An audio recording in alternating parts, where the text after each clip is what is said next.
In this episode, I chat with Max Seifert about one of the most overlooked yet powerful elements in dog training, which is emotional regulation. We explore how both dogs and humans experience dysregulation, what it means to co-regulate with our animals, and how emotional awareness can reshape our relationships and training outcomes. Max shares his personal journey and offers practical strategies for building safety, trust, and resilience in both ends of the leash, especially when working through reactive or challenging behavior. Max is a certified dog behavior consultant, certified professional dog trainer, certified behavior adjustment training instructor, and an AKC Canine Good Citizen evaluator. He's the creator of the 3-step connection over control approach and brings a unique blend of science, empathy, and experience to his help working with dogs with behavioral challenges. From his early roots in horse training and therapy dogs to his current work in behavior rehabilitation, Max is committed to fostering deep, meaningful bonds between dogs and their people. And before we jump into today's episode, a quick heads up. If you're looking to learn more about helping dogs with aggression issues, head on over to aggressivedog.com because we've got something for everyone. For pet pros, there's the Aggression in Dogs Master Course, which is the most comprehensive course available on aggression anywhere in the world, packed with experts, insights, and CEUs. For dog guardians, check out Real Life Solutions, a practical course for everyday challenges like leash reactivity, dog-to-dog aggression, and dog-to-human aggression. And if you want full access to expert webinars, live mentor sessions, and exclusive discounts, the Ultimate Access membership is just $29.95 a month. You'll also find info on the 2025 Aggression in Dogs Conference happening in Charlotte this September. That's all at aggressivedog.com. Check it out after the show. Hey everyone, welcome back to the Bitey End of the Dog. This week, we are talking about emotional regulation, which may not be a term that many of you are familiar with, but I have Max Seifert here, who has been really focusing on this topic lately, especially in the work he does with dogs. So welcome to the show, Max. Hey, thank you for having me. I'm really excited to be here. Yes, I'm really happy to be jumping into this conversation because I think it's one that is not talked about enough in the dog world. So you are here to explain some of this to us. So Let's define it for the audience first, and then we'll get into why you want to focus on this. Yeah. So emotional regulation is less of a state and more of a action or a practice that you have of returning to baseline. I like to put it in the context of nervous system regulation. So not just are you happy or are you sad, but are you, really worked up or are you calm? The goal is generally to be coming down to a baseline where you're aware of things, not shut down, but you're calm about them. You're able to process, you're able to think instead of go straight to react. Good definition. Very straightforward and easy to understand that part. So let's maybe think of a couple examples for both dogs and people, because I think somebody just hearing that would be like, oh, I felt that way before. But what about, what does it look like in dogs and people? So in dogs, I think it's a little bit harder to define because we can't quite ask them, hey, what emotions are you feeling right now? But we can measure biological data or we can look at certain behaviors. I like to look at how stiff are they? Do I see the stiffness decreasing if they're around a trigger? Am I seeing them disengage from a trigger and re-engage with the world around them within maybe 3 to 5 seconds? And of course, that varies on the dog and the situation. But I want to see them noticing something and not going up the ladder of excitement. They're not going to stiffness. They're not going to growling or barking. They're coming back down. Maybe they're going to go sniff something, even little disengagements where they maybe look to the side or they look to the handler. And then as far as people, I think there's probably a lot more examples there.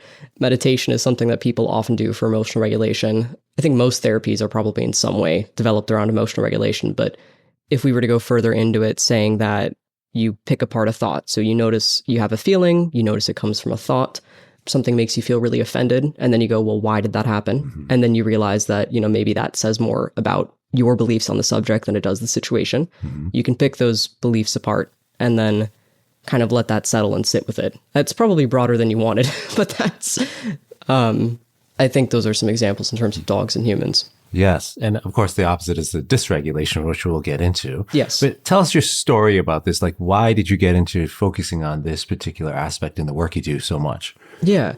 So I got into this. I'd been doing behavior cases for a while. I'd been working with dogs for a while. And then I got my own kind of behavior case. Her name was Gertrude. The shelter is like, oh, like she's totally fine. Nope, comes home, tries to kill the cats, tries to attack her other dog. Really bad separation and confinement anxiety. And I was sort of like, oh my God. And I had, the technical skills to do it, right? I was already working those cases, but I very quickly realized I did not have the emotional bandwidth. And then I realized, like, if somebody who has the skills and the background and supports that I have and I'm struggling with it, what the heck are my clients doing? What are other people's clients doing? And that led me down the line of, well, how do we make training sustainable? And then more work in that. And then I'm finishing a degree in psychology. And those two things I sort of put together and went, the training part, there's always a lot of great information on, but how do we help support the people in particular? From my own experiences and talking with other professionals, I think there's a wealth of information around training, really fantastic information, but not as much about how to make that doable for people. And to me, the best way to make it doable was to teach emotional regulation skills to clients for certain. And then there are also training methods that kind of promote that for the dog too. So what do you see in some of your clients when you feel they're experiencing dysregulation? So they're starting to, they're experiencing something that you're recognizing, and then you help them through that process. But maybe we can use some examples too, the client that's out and about and their dog has pulled them off their feet and their dog's barking and lunging and they're just, both the dog and the person are having a hard time. So we could talk about the dog also, of course, but we do that a lot on the show. But let's focus on the client side and what you might see where you're saying, all right, we need to take a moment here. Yeah. So that's sort of like in that situation where it's like everything's out of control at that point. I almost feel like that's besides the point, because it's like, well, all we can do is damage control at this point. But once everybody's safe, and I do this sometimes for dogs too, but like having people pause and do a body scan, or just doing, like, one of my favorites is asking people where their attention is drawn to. You want to be careful that you're not, making it a judgment or anything. Just literally like, hey, like, where do you feel drawn to right now? What do you feel like you need to do? Because that brings everybody into their body. They sort of go, oh, it's no longer about the 5 things in my brain. Where are my eyes on right now? Like that sort of helps to ground them. And that's a very easy grounding technique for people who maybe don't feel comfortable going into their body yet. Sometimes the 5 senses thing can be too much, or it just feels scary if you're not ready to connect with your body. But, just pointing out where the eyes are. Prior to that, like when I'm talking with somebody in the house, or things where it's not quite as escalated as that, I might see sped up speech. I might see a lot of like nervous energy type stuff, like tapping their fingers or, their feet or whatever. And to be clear, none of that is like a bad thing. Dysregulation is not a dirty word. It's just, okay, like that's something we can pay attention to. If that's helping you cope, that's fantastic. But it tells me that there's something that needs to be coped with. And so maybe we manage that differently. Maybe what you're doing is totally fine, but it's kind of the same thing I think we do in dogs, where we sort of note it. We don't maybe do anything initially, but you want to watch the distant antecedents, if you will, the kind of precursor signs. So, I was just going to mention that. It's very similar to like what we'd see in dogs. Before they go, way over threshold, as we would say a dog is doing when they're barking and lunging. So we see the subtle signs, lip licks, yawning, some stress signals. Same thing for people. And do you kind of find that it's difficult to know when to take a step back and steer them or talk to them about how they're feeling? At certain times, maybe they're showing those, I'm using air quotes here, stress signals, or the same thing we'd see in dogs, but we're seeing it in the human, like the tapping the fingers, they're breathing a little more heavy, they seem a little bit more tense in their musculature. Do you find that it's difficult to know when to do that? Because maybe somebody's like that a lot, right, during the whole consult. Yeah. It's a good question. I think it mostly comes down to how comfortable they feel with you and how you feel with them. I only do in-home training, which I think helps. So people already have kind of a familiar relationship with me, and I work with them over long periods of time. So it doesn't feel, at least in most of the relationships I have with these clients, it doesn't feel like overstepping to say, hey, like, I'm noticing this about you. I think they also see me do it with the dogs. So it feels like less foreign that way, because I have, like, I'll just point things out. I'm like, oh, I noticed this is happening. And so it's less jarring than like coming out of nowhere and saying that to them. But you do want to time it carefully. But I think that also comes to not having judgment about it. Like, I'm very careful not to try and say it in a tone that's like, oh, you need to stop that. I just say, oh, like, I'm noticing that, you seem a little bit, I don't want to say the word agitated. I try not to say stuff like that. But, I'm noticing that your breathing's coming up a little bit. Is this something that's stressing you out?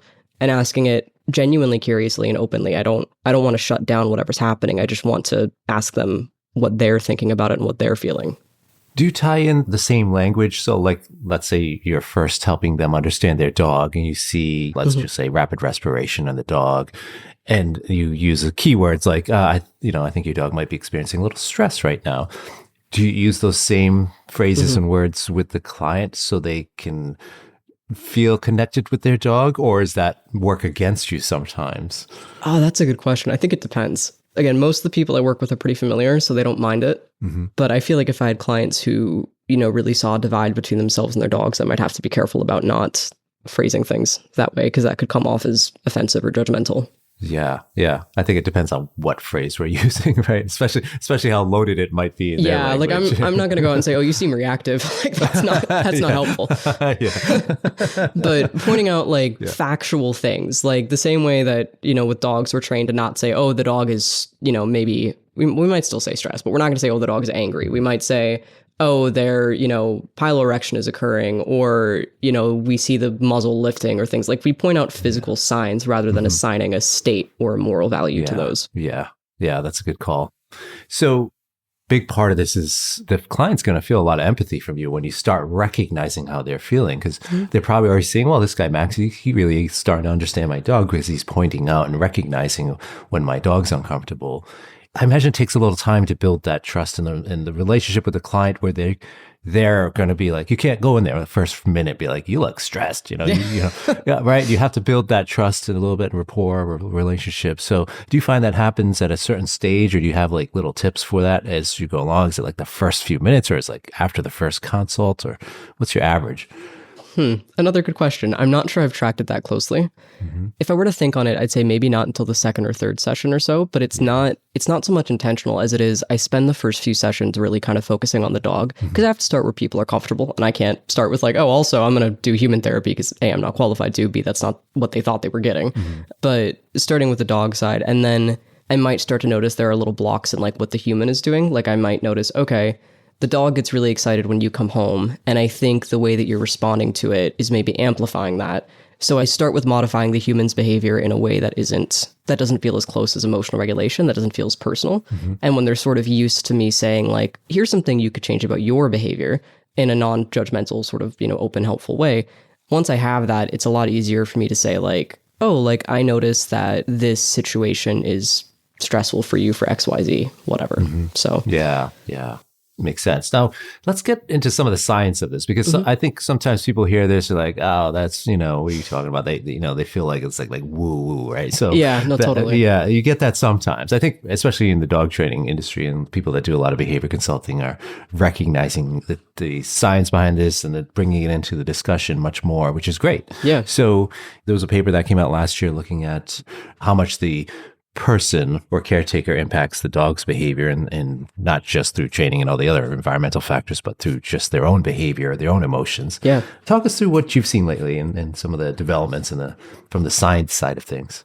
Yeah. So there's a couple of research papers that I think have been kind of relevant to this. And I will say a lot of this is built off of affect regulation theory, which is pretty much entirely in humans, but I'm using what we know about co-regulation in humans, and then what we know about dogs understanding emotional state, and sort of combining the two.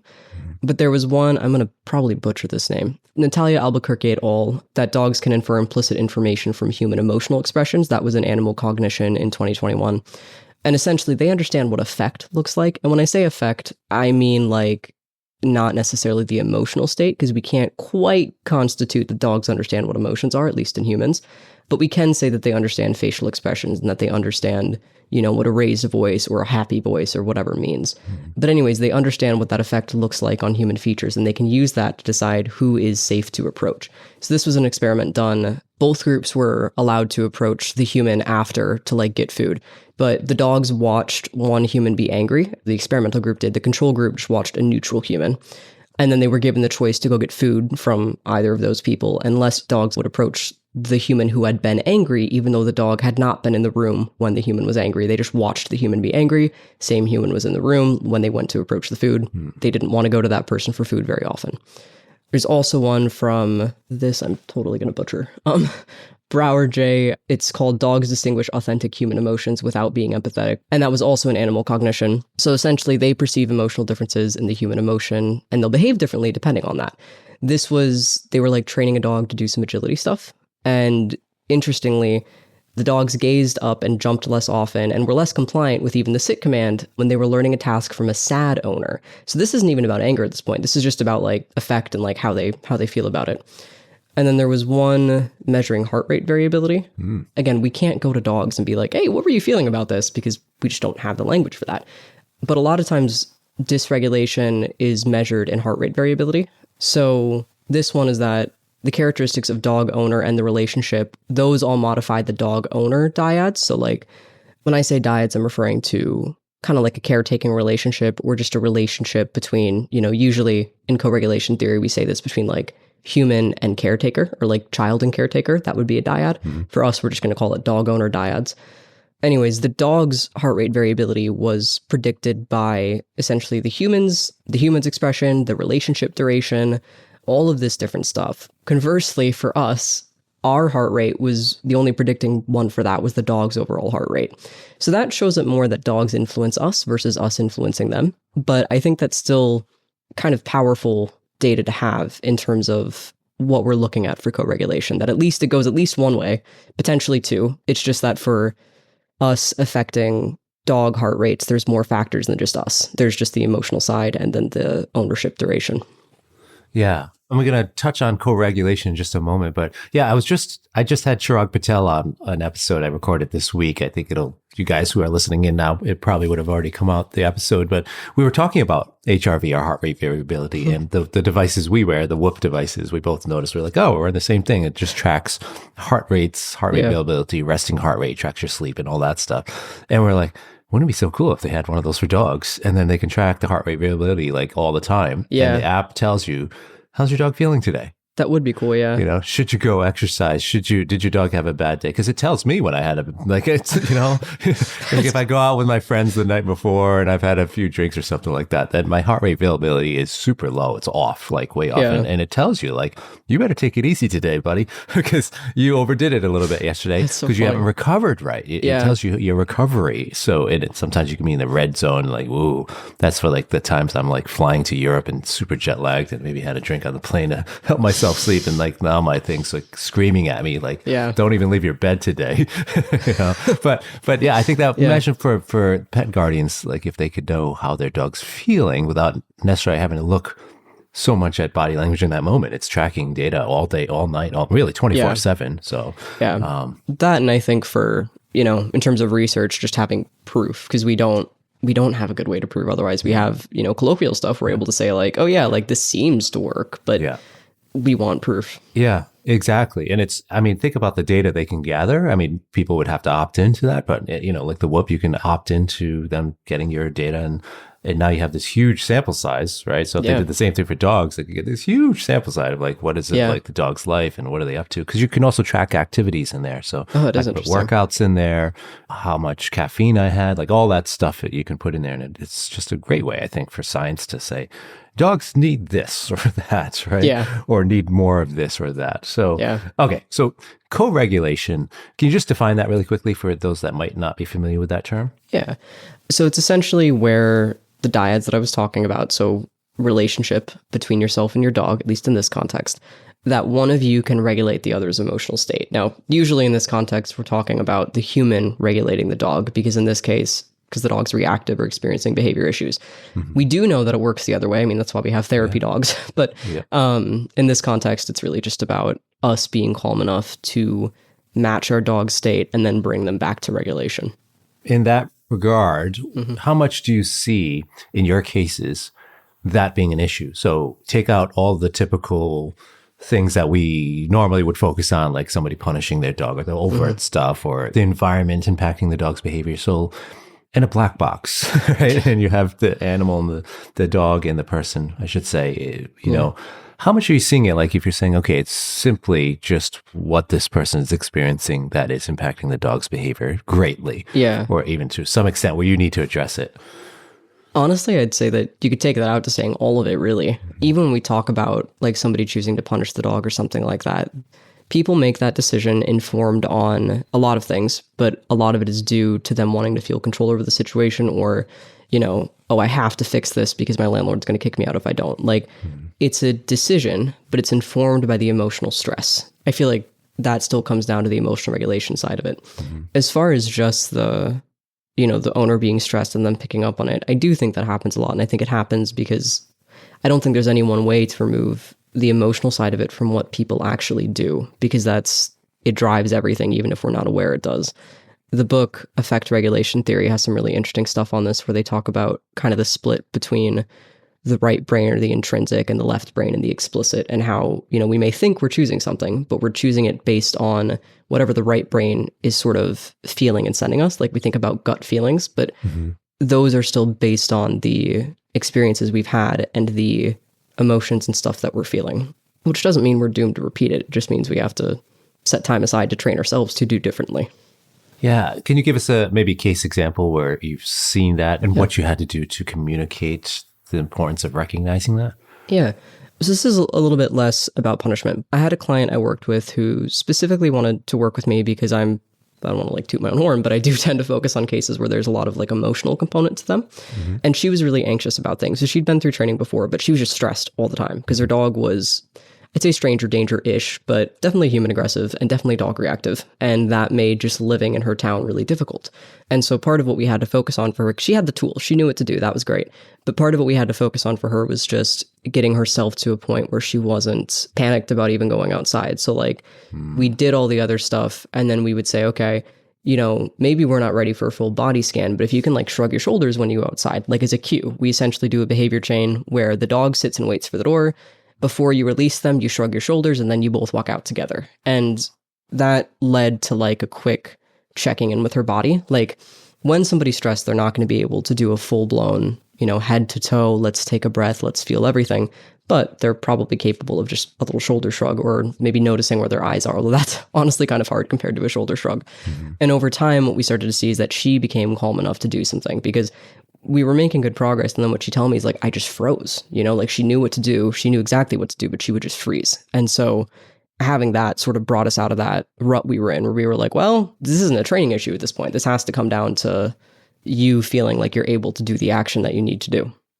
So the things that you're talking about, we're focusing on helping the client. It's going to be helpful anyway. So even if it wasn't impacting the dog's behavior, it's still the ethical, proper thing to do is recognizing when our clients are uncomfortable or need some time, and helping them through that as best we can with the credentials or information we have. Right. So the dogs that are impacted by their humans' emotions, so that the dysregulation's happening because of the human, how do you track when you're looking at data? Again, we use that word a lot here, but data, or how do you know when it's actually changing the dog's behavior because you've adjusted how that human's feeling? So, because it could be a lot of other factors, of course, we know, but how do you recognize, all right, this is helping the dog too, because now you're feeling better in these environments?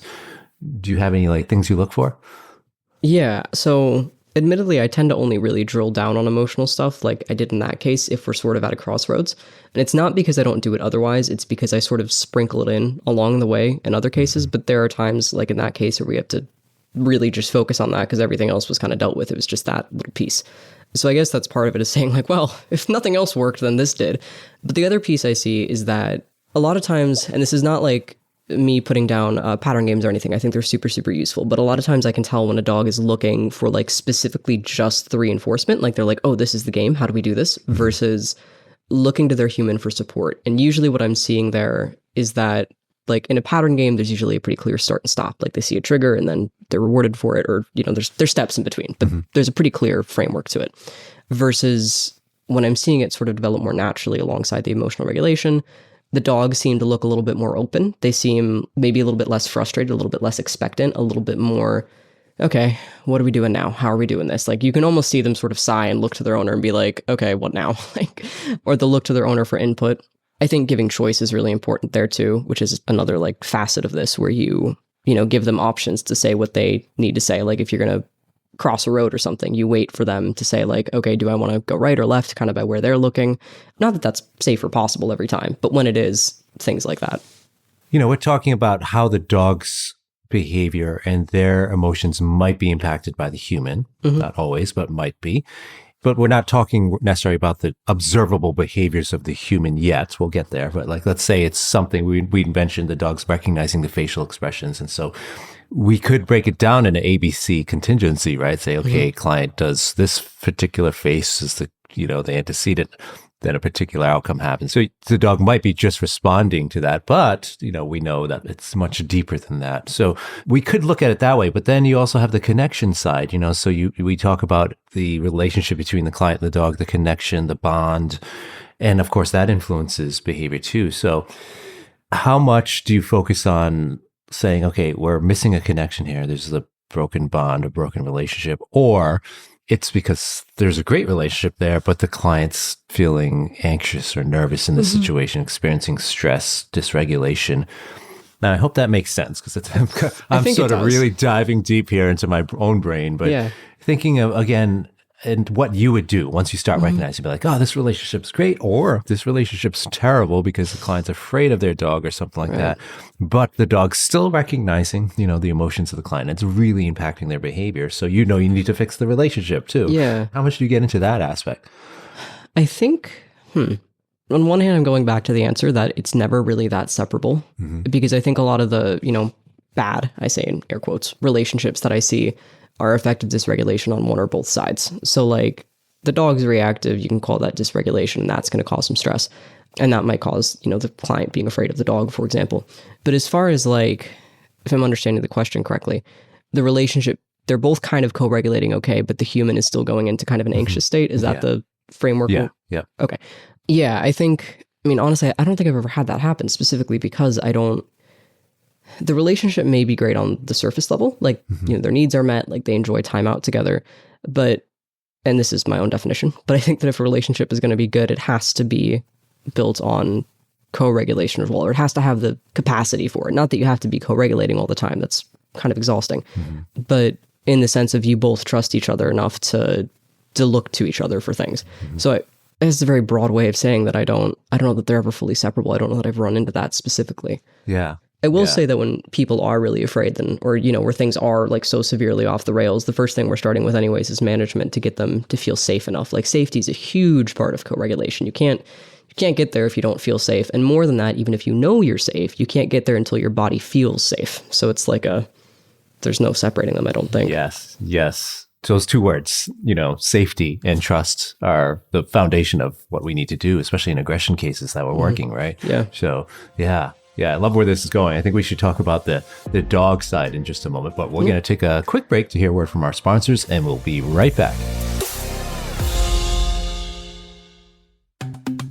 Thanks for tuning in.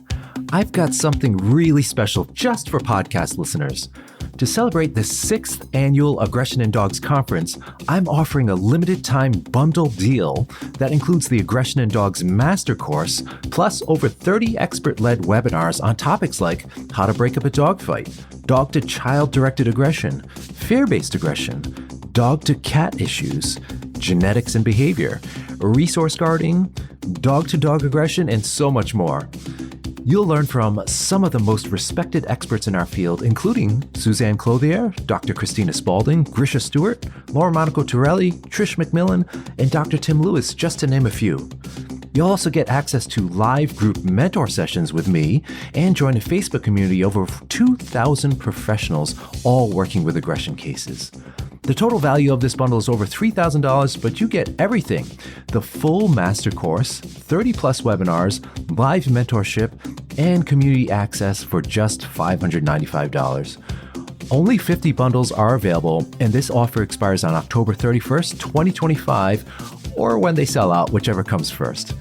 Just head to the show notes and click on the link for the Aggression in Dogs Master Course and Webinar Bundle to grab your spot. All right, we're back here with Max Seifert, and we've been talking about emotional regulation, dysregulation, as well as the client side of things. Now, let's focus a little bit on the dog side, because I think that'll also help the trainers and behavior pros that are listening right now, kind of thinking about the human side when they're talking about the dog. So a lot of us know about things we can do to help dogs, right? So we look at getting the dog out of the environment, good management, distance, all the things that we do to help the dog first feel safe. Talk us through some of the things we do after we notice the dog's still in a high state of stress or arousal, or, we're seeing the signs, the body language and behaviors, because that's how we observe these changes in dogs. But, talk us through when you're starting to see that and you see a pattern of that, or you see that the dog's struggling, resiliency issues, that kind of thing. What do you like to do with dogs, especially thinking through what you've learned on the human side? Yeah. I like to take it out of context. So if I know that they're struggling, I like to call it emotional fitness, but I think resiliency is a fitting term too, in terms of their ability to bounce back from things. I take it out of context. So animal-centered education-free work can be a really good choice to improve resiliency because you're introducing novel stuff, hopefully at a low threshold, but you're introducing a bunch of novel textures, sounds, objects for them to navigate on their own, which tends to improve confidence. And then low-level stressors like that, you expose them, they deal with it well, great, we're building confidence. Onto the side where we're maybe seeing like specifically over arousal, like we're seeing, this doesn't just go for reactivity, but like excited dogs too, where they're like all the time, like young sporting breeds or stuff like that. I really like to do relaxation type protocols. So things like, not always care in overalls. I think it's fantastic, but I think it's a little bit better for desensitization than it is for truly teaching them to be calm, at least in dogs that are smart enough to understand that there's a game. Some of them get really good at knowing like, oh, you take 4 steps away and then I get a treat. And then they're in this anticipatory and they physically look calm, but they're not mentally settled. Like they're maybe laying down, but you can see that they're getting ready to get up pretty quickly, or the frustration's building. Yeah. So I like Karen overalls a little bit more for kind of handling that. And then once they have that sort of down pat, or you can do like a take a breath protocol, or even doing like T-touch, like that sort of thing where we're doing these sort of calming exercises, maybe pairing it with like a lavender scented mat or something, getting them a little bit excited. So, play fetch for a little bit. Nothing super intense, but getting them a little bit excited, cueing the calm, making sure they're entirely calm. That's very important. You don't want to let them leave this exercise before they're like fully calm, almost to the point of, being ready to go to sleep. And then pairing that, maybe day 2, you're going to do a little bit more excitement and then calm them down. If they can come up and down that ladder of arousal, that's great. And then you might do a couple of reps. You want to be really, really careful because they need to be coming back down to baseline. I cannot stress that enough. This doesn't work if you don't do that. But really essentially practicing the rehearsal of high arousal to low arousal and getting that fluent before we go put that back in context. Interesting. So you're, in some senses, where when we talk about arousal, right, we're helping the dog regulate that or get that cognitive decision-making process honed in at high levels of arousal, which we know that at too high levels of arousal, those cognitive processes can be impaired. So it's interesting that you're looking at it in that aspect. Do you find, if we're not talking about arousal, other exercises, like you mentioned nose work or dog sniffing in the beginning of the episode. Yeah. So other activities, do you find those can be helpful in moments where you recognizing signs that the dog was dysregulated, and then you say, okay, we need to take a break or we need to take a step back because I can see some things going on here. What activities do you do in those like post over threshold moments? Yeah. Just doing a treat scatter can be a good one if you have the space for it. I do like doing up-down games. Like I said, I don't knock pattern games. I use them. So I think that can be a good one.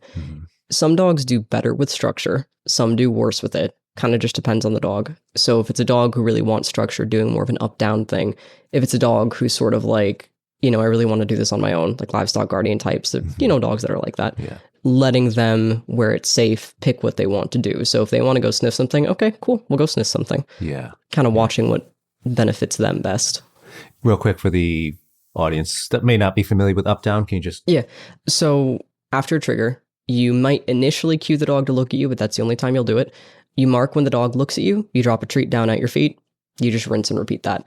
Some dogs are going to be really fluent about looking back, and I also use it as a data gathering exercise. Like if they're really good at looking back to me, I'm like, okay, this is good. We're maybe feeling a little bit calmer, a little bit better to engage with me. But if they are, taking a lot of time, or if they're, maybe getting the treat and then they pick up a scent and they really want to go run with it, then maybe that tells me, okay, this is no longer beneficial for you. You would benefit more from doing XYZ thing. I hope that's helpful. Yeah, perfect. Okay. Perfect. So let's think about a case scenario here, because I think it'll be helpful to put it into practice in a sense. I'll throw a little challenging case scenario. Let's say you have a client that's very much in the mindset of sit down, stay, come, walk nicely, like that. Like everything's training and everything's sort of operant in their mind in terms of how we get a behavior change in a dog. So like a dog that's showing aggression or on leash should be walking nicely next to me or heel position, sit, stay, that kind of mindset of training. Yeah. And they have, let's say, like me when I was younger, very little EQ. So the emotional intelligence, recognizing when either an animal or another human is having a hard time is very difficult for them to see. So where do you start in that? If you, especially when you see that there's a significant issue, you have to address it. Be like, listen, you guys are having a hard time here. It's not about teaching you to a dog to sit or you to hold the leash properly. Right. It is about you feeling safer, feeling better here. Right. And then you start talking about that. They're like, like, what are you talking about? Like, I want to know how to sit. Where's the treat? Or where's whatever training method they might be using. But like, how do you get into that conversation with them? Yeah. So especially if they come from that obedience background, sometimes it can be worthwhile pointing out like, okay, well, you're using that right now because you know how to use it and it didn't work. Mm-hmm. So that sounded really judgmental. I would try not to say it with that much judgment. But if they came literally looking at it as like, well, listen, if you want to work with me, which it seems like you do, given that we're here, I think it's worth trying something new. So framing it as that, which sometimes that comes off as too conflict. But if the way that this is being phrased sounds like there's maybe some of that already there. So being able to say like, okay, this is where we're at. From there, I like to move into like more of an empathetic thing. So I understand, why they would do that and validating it and also asking them why. Because a lot of time it comes down to like, well, this is what I know. This is what I was taught. This is what I know has worked for XYZ dog. So why wouldn't it work for this dog? And now you have a question you can run with. So you can say, okay, well, maybe it doesn't work because, maybe this dog is, I don't know, nervy, backyard bred, whatever. Who knows? We don't have that case information right now, but they have this as the background. And so then we're able to say, that might have worked on those dogs, but this is why it might not work as well for this dog. And then moving into what I know from it, which is that, let's say it's frustration based or whatever. If we know the dog is frustrated, putting more and more and more control on it is not necessarily going to make them less frustrated. It will help them think about it, but it will not help them to process the emotions. Yeah. A lot of times I like to say it's like giving your kid math homework when what they really need is like a timeout to go calm down. Like, yeah, the math homework will keep them busy. It'll keep them from getting into trouble, but it won't deal with the fact that their head is on fire right now. Like that's a separate thing. So phrasing it as sort of like it's a distraction versus dealing with the real thing. And then is there a specific moment where you're thinking like in real life, or is this just like a kind of theoretical how you would handle it? Like a theoretical case. Yeah. Yeah. Kind of just. Yeah. Because I was trying to think like, well, if we're talking like, let's say we're in a behavior modification session and this happens like in the middle of something like that I could give a more concrete example on, but I was curious if that was where you were going with it or if it was not going that way. Yeah. Well, it could happen. Like, let's say it did happen during a session, and you find out like, whoa, we really need to address this. Like, because I can teach you all the fancy tricks of the world, and teach you the mechanics and how to reinforce and all that. But if you don't address the recognition, I guess, helping the client recognize that. Yeah. Yeah, I think what I said already sort of covers it. And then phrasing it is like, well, if we want to try something new, because, why not? We're here. Starting with like especially people like that, I like to start them on sort of pattern game type stuff, like engage, disengage, because it's very easy to grasp and it sort of fits in their sort of operant understanding of behaviors. So that doesn't feel, that's like dipping the toes in the water versus if I were to just throw them straight into, we're going to do behavior adjustment training now. They're going to be like, no, what is that? We're not doing that, because they don't feel comfortable enough with that concept of regulation. So I can start to sprinkle in like, oh, you see, like now when the dog looks at you, we'll add in like a deep breath together. Like that's a really easy way to sort of like carefully sidestep it into the kind of deeper territory, but we're doing it at a pace that they're comfortable with. In terms of like handling things like that, where it's kind of a big conflict, holding to both, yes, you need to have empathy and ask why, and then also holding to your own, like, you hired me as a professional, this is the background on why, and as best you can, trying not to sound, setting a boundary doesn't have to be conflict. It just has to be, here's what I'm doing. If you don't want to do it, that's fine, but I'm here. So we might as well. I think much boils down to the client's understanding why you'd be telling them to do something. Like, what's the point of you telling me this? I think that's really helpful. And on that note, I kind of would love to hear your opinion on, in the dog training industry, we're talking about things like connection-based approaches, right? And it's becoming more talked about, which is great because it's looking at a different lens of how we can help dogs and their people. Yeah. we've seen a shift, and maybe you're too young to even know. I think, I don't think you were even born yet when we started talking about some of this. But yeah, I mean, we saw obviously the history of dog training. The dog training industry was very heavy punishment based to start with, compulsion based. And then we started to see things like positive reinforcement come into the picture with Karen Pryor, Gene Donaldson, and so many others talking about, reinforcement training. And then it got very heavily operant based. So people were like, Art Skinner, the ABCs, observable behaviors, stop labeling things, right? So we saw a significant shift towards that. All, I think, good things. And, a large part of the industry is still focusing on that, the 4 quadrants and talk. That's when we have discussions about behavior, we look at that. But then with connection-based approaches, it's really looking at a whole different lens when you think about it. I mean, of course, we're not just throwing the operant conditioning out with the baby, as they say, but you have a lot of different sciences involved, like affective neuroscience. We could talk about that. But do you find that there's pushback on that because it's always difficult for some new concept to come into the industry, and you get pushback like, no, how do you really know what a dog's feeling, or how do you really know if a human's like, you get questions from the approaches of very operant or observable behaviors or behaviorism, right? So any thoughts on that, and maybe even conversations you've had on social media or elsewhere? Yeah, I initially thought you were going to ask about clients, but yes, with other professionals. Some of them are my close friends, and so it's pretty easy for us to just say like, oh, like, let's talk about it more and we'll figure it out. And I've learned things from them where I was like, oh, yeah, you know what? That's a good point. I hadn't considered that. But then where there's more conflict, it's tricky, like, because they have very good reason to really be firmly rooted in the operant approach because it does work. I'm not going to sit here and say it doesn't. Like I said, I absolutely use those. They're very, very good. I think a lot of the pushback comes from, based on conversations I've had, thinking it'll take too long, or thinking the clients won't understand, or thinking that, sure, it's effective, but, the operant training is still going to be doing the heavy lifting, which might also be true. But I think remaining as open as we can to conversations, that's a very broad way of saying it. But very, be open to words. In these current times, I think, but it's a challenge. Yeah, but I mean, legitimately, it kind of is. And I see that a lot, certain groups on Facebook where I'm just like, oh, I don't know that I would have approached it that way. There's like a lot of the things that I take issue with mostly are where there's shame around it, where it's like, oh, if you're not doing this, then you are assigned moral value of like bad or, whatever. And that really frustrates me because it's like, well, people make the actions that they know how to make, and that doesn't make their actions right. And that doesn't, not say it's an excuse, but like, we can't sit here and say that, you're bad or whatever, because that's not going to help. If you really want to help the dogs, then why don't we help with helping people figure out why they made that choice in the first place? Yeah. I'm getting a little bit on the soapbox, but yeah. Yeah, no, I completely agree.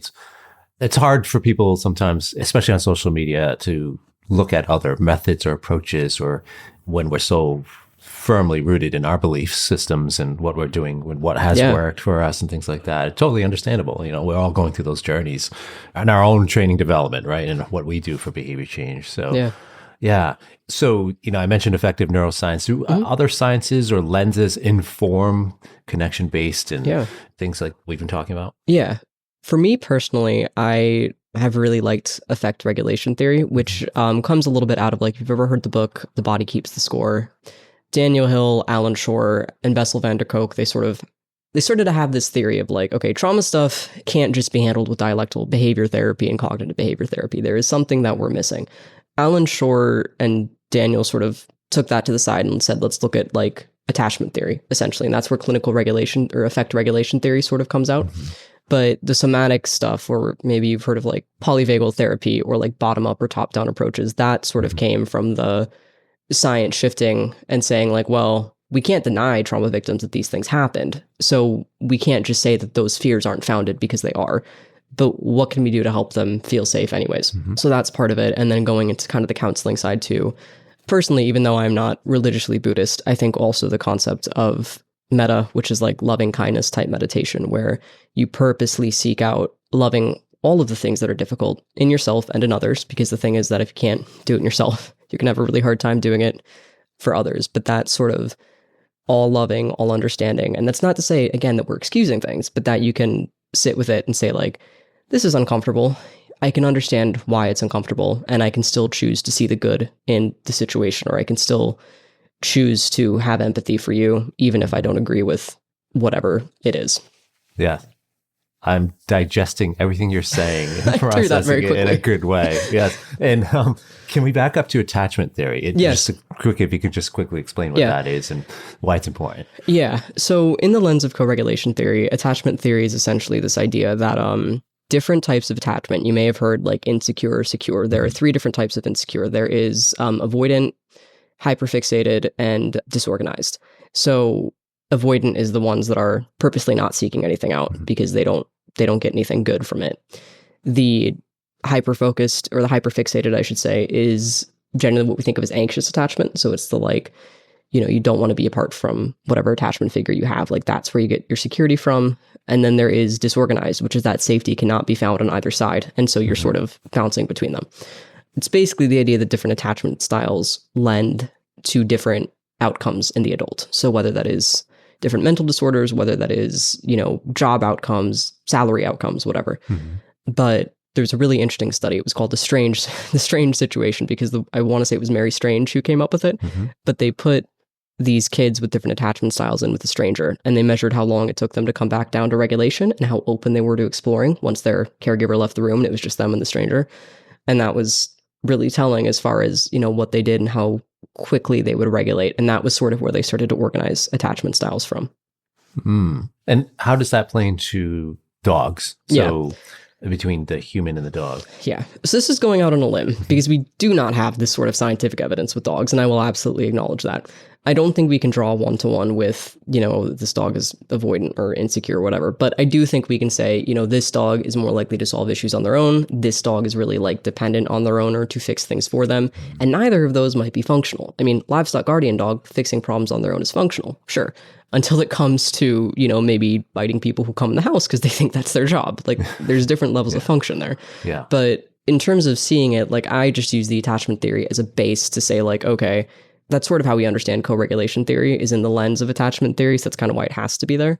I think too, going a little bit deeper and perhaps above my pay grades, like, you're not a therapist. You can't go out and just, or maybe you are if you're listening to this, I don't know, but you can't go out here and just overstep it. But if, I'm noticing my client maybe has like really wants to fix things before they let the dog practice it on their own, maybe that's indicative of like anxious attachment style type stuff. And there are certain things you can use as far as like, again, be careful not to overstep the bounds, but like drawing attention to it, not by saying, oh, I think you're anxiously attached, but like, hey, I notice you really want to, step in here to fix this. Some people you will have enough of a relationship with where you can maybe ask them where that comes from. Like if it comes from like, oh, they feel like they need to control it because the situation doesn't feel safe. Sometimes people just saying that and getting into the why and saying it out loud to somebody they trust is enough for them to kind of let go of it. For other people, it's something they'll be working on and that we're not really qualified to help them with, but being the safe space that they can express those things to. It sounds so unrelated because it's like, well, this is the client's issue. And yeah, sure. But if it affects the dog and we can help them, then, Absolutely. I think it's so important for us to recognize when there's a variable in the case that's really impacting the dog's behavior beyond what we can typically control ourselves as trainers, or put suggestions in that are more straightforward, like use a baby gate here, or don't let your dog that close to that thing. That those are what we typically think of. But what if, again, the client's having such a profound impact on the case? And it's a tricky area because similar to meds, for instance, or medical issues, right? We see a dog that's their gait is off. And we, as trainers with an observant eye, can say, okay, this is probably a case that needs to go to the vet. Or we recognize the dog's having a tough time in a city environment, so we suspect behavior meds might be an option for that dog. As trainers and consultants, we can't say, go get your dog on Prozac 40 milligrams. That would be way overstepping our bounds. And similarly, we have to be careful how we talk to our clients and using diagnostic language or making suggestions in any particular way that's stepping over that line. Right. What do you suggest for the trainers and consultants listening in now to, first of all, resources? Like it's not always something that we think about. We think about veterinarians, we have our resources, we know vets and vet behaviors, but the human side, we often don't know where to start. Like, a lot of trainers like, well, I don't know where to get help for this or to suggest the client, or even if I can suggest for the client to seek help or explore further. So what are your thoughts there? I usually like to suggest books because I think that suggesting, therapists or things like that, like, sure, great, except, do they take the client's insurance? Do they get along? Like that's too much information I don't know and that frankly I don't want to know. But the books, as far as like The Body Keeps the Score, can be really useful if they're nerds, like they really, really like deep, difficult to digest texts. The Clinical Affect Regulation Theory Handbook, which is a lot of what I studied and got a lot of this from, stuff like that. Or even just looking at like, sometimes this is less of a resource and more of an exercise, but like body scan type exercises or things like that. If they like journaling, sometimes doing, this is a little bit cliche and I'm going to acknowledge that as I say it, but shadow work type stuff. I don't know that I agree with the name of it, but the idea is like you are supposed to go through these prompts to understand what drove you to do certain things or how you feel safe. And I think the name is a little bit cliche, but I do think it has value in terms of like, well, I can't guide you through this, but here is a, some prompts or a workbook or something that might help you to guide yourself through some of this. And maybe at the end of that, they decide that they want to go seek out stuff on their own. What does that kind of look like, shadow work, if you can kind of dive a little bit more into that? That sounds interesting. It really is just, I feel like this is so my generation, so I apologize if it sounds like absolutely weird to the rest of you, but it's essentially down to literally like, there's some prompts that I put together for my clients that are like, where do you feel the most safe with your dog? Or when you were growing up, what was your relationship with your family dog like, if you had one? What did you understand about discipline when you were growing up? What does, if your family dog misbehaved, what happened immediately following? Because I think a lot of us have stories where like, the dog barked too loud and dad got really angry and ran after them. And that, as scary as it was for the dog, was also certainly scary for the small children in the house who maybe experienced that behavior before to them and are now realizing like, oh, this is, applied here. So it's stuff we don't think is related. But if you go back and we're looking at like emotional regulation and kind of that trauma side of it, that, oh, well, of course that's going to spark our dysregulation because we see this happen in the dog. And even though we're now adults, we're remembering, or our bodies may be remembering, this feeling of fear.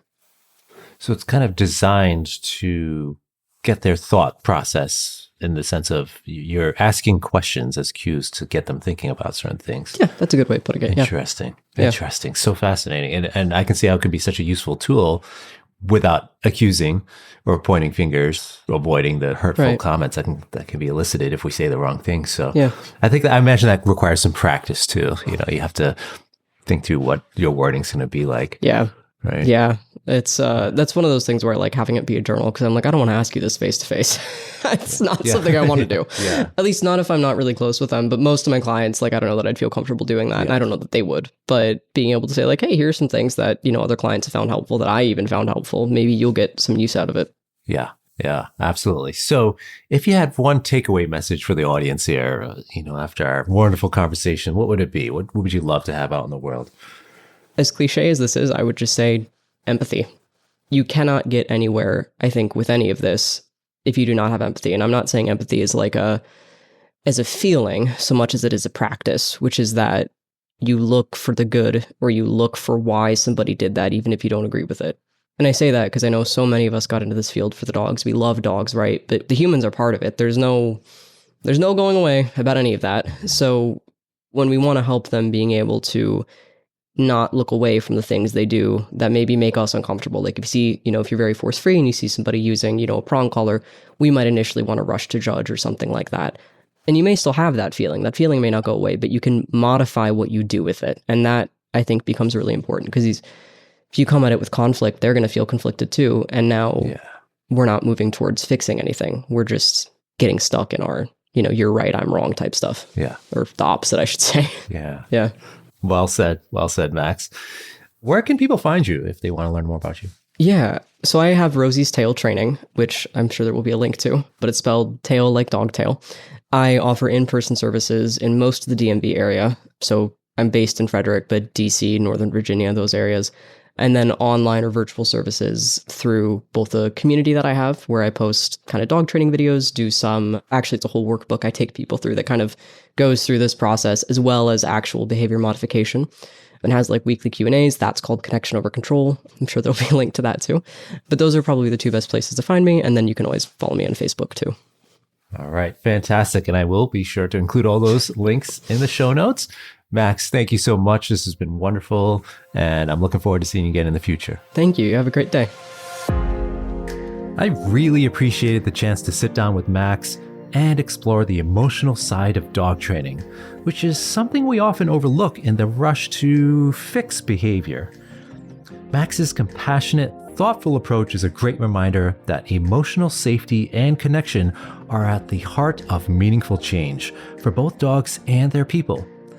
His insights on co-regulation, resilience, and human-dog dynamics offer valuable tools for anyone navigating complex behavior issues. And if you're ready to go deeper into understanding and helping dogs with aggression, visit aggressivedog.com. Whether you're a professional or a dedicated dog guardian, you'll find everything from the Aggression in Dogs Master Course, which is the most comprehensive program of its kind, to expert-led webinars, informative articles, and the Aggression in Dogs Conference happening from September 26th through 28th, 2025 in Charlotte, North Carolina, with both in-person and virtual options. And don't forget to check out our Help for Dogs with Aggression bonus episodes, which are solo shows where I walk you through real-world strategies for issues like resource guarding, fear-based aggression, territorial behavior, and more. Just hit subscribe or head to the show notes for more info. Thanks for listening in, and as always, stay well, my friends.